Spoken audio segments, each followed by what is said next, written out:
Bird ફ્લૂના સંકટ મુદ્દે આરોગ્ય મંત્રી પ્રફુલ પાનસેરિયાએ પણ આપ્યો છે જવાબ। મહારાષ્ટ્રના નંદુરબારમાં જોવા મળ્યા છે બર્ડ ફ્લૂના કેસ, તેવું પાનસેરિયાએ કહ્યું।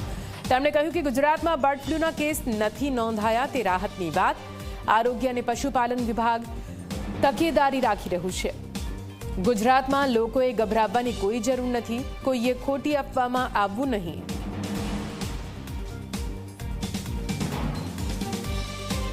મહારાષ્ટ્રની અંદર નંદુબારના જિલ્લામાં બર્ડ ફ્લૂનો કેસ સાબિત થયો છે, પણ ગુજરાતમાં આપણે એક પણ કેસ નથી, કોઈ ગભરાવાની જરૂર નથી, કોઈ પણ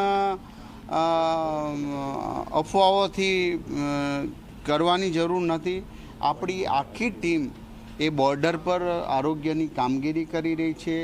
સરાઉન્ડિંગ 10 કિલોમીટર એરિયાની અંદર H5N1 ક્યાંય પણ ન થાય એ હેતુથી પોલ્ટ્રી ફાર્મની અંદર પણ તપાસ કરવામાં આવી છે અને એના નમૂના લેવામાં આવ્યા છે।